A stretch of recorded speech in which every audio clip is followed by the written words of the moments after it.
Une fois nos valeurs de positionnement trouvées, on va procéder à l'interprétation, à savoir si la position est bonne ou pas.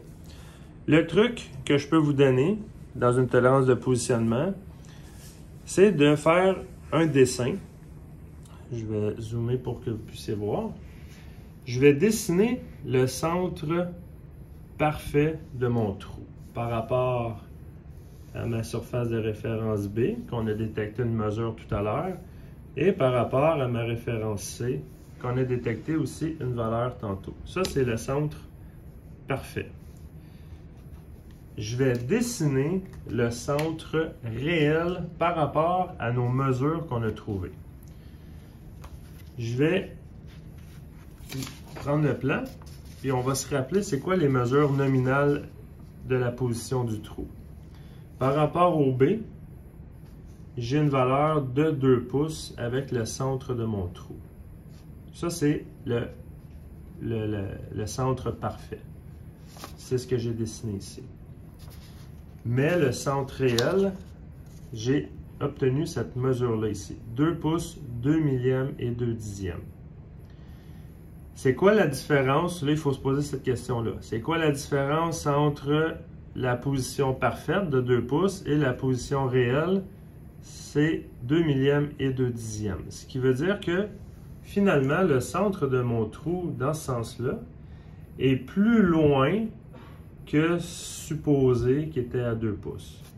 Ce qui veut dire que le centre réel va se trouver à être vers le bas ici, dans ce sens-là. Pour l'autre mesure,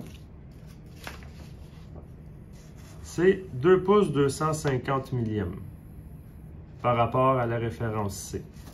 Ce que moi j'ai trouvé, le réel, c'est 2 pouces 252 millièmes et 7 dixièmes. On se pose la même question, c'est quoi la différence entre le réel et le parfait? C'est 2 millièmes et 7 dixièmes.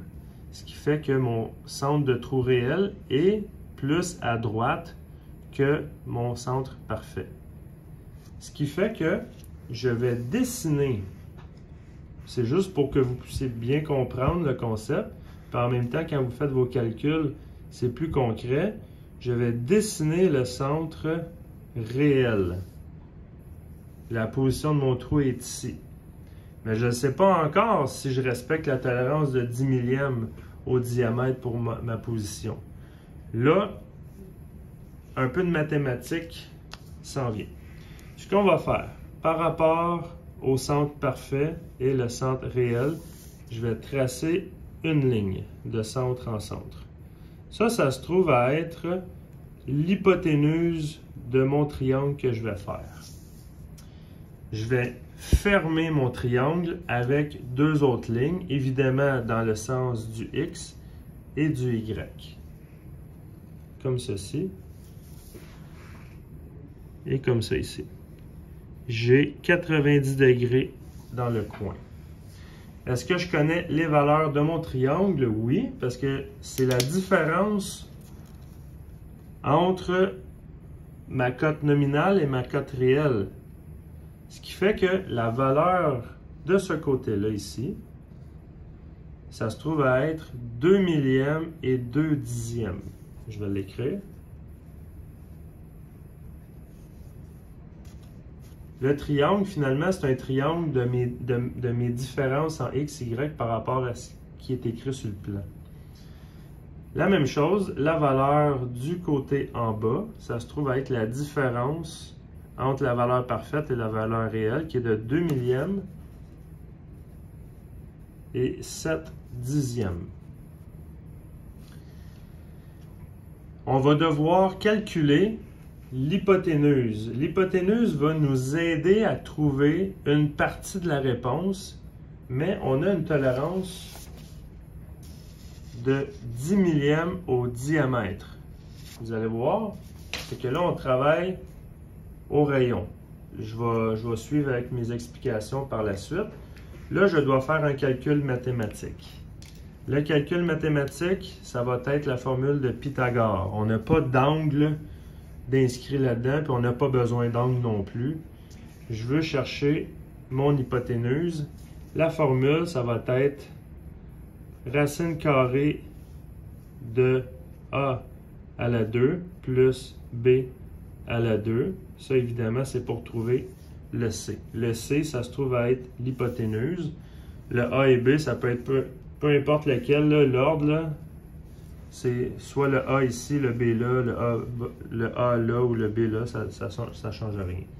Fait qu'on va faire le calcul sur la calculatrice. Je vais faire, pour commencer, je vais faire A à la 2, qui est 2 millièmes et 2/10 à la 2, plus 2 millièmes et 7/10, 2 millièmes et 7/10 à la 2, égale, et je vais faire la racine carrée de la réponse. Ça va me donner 3 millièmes,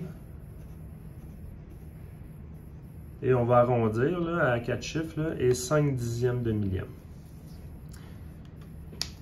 Là, ce qui arrive, c'est qu'on a trouvé seulement le rayon. Parce que la tolérance de positionnement, quand on dit on a une tolérance de 10 millièmes au diamètre, c'est que par rapport, là je vais le dessiner de l'autre côté, là, par rapport au centre parfait, j'ai une zone de tolérance de 10 millièmes. Ça veut dire que mon centre pourrait être n'importe où à l'intérieur de mon cercle de 10 millièmes. Sauf qu'on s'entend que le petit triangle que j'ai fait tout à l'heure, il est, exemple, ici. Fait que la valeur que j'ai trouvée, c'est seulement le rayon. C'est pour ça qu'il faut obligatoirement prendre cette valeur-là d'hypoténuse et on fait fois 2. Ce qui va nous donner fois 2, comme ça ici. Ce qui va nous donner 6 millièmes et 9/10. On va arrondir, là, on va faire ça un chiffre rond, là, on va mettre ça à 7 millièmes. On obtient 7 millièmes de positionnement. Ça veut dire que mon trou a une déviation de 7 millièmes au diamètre. Et si on regarde le plan, j'ai le droit à 10 millièmes. Fait que vite comme ça, là, je pourrais dire que la position de mon trou est conforme par rapport à ma tolérance de positionnement. Dans la prochaine vidéo, je vais vous expliquer comment interpréter le M.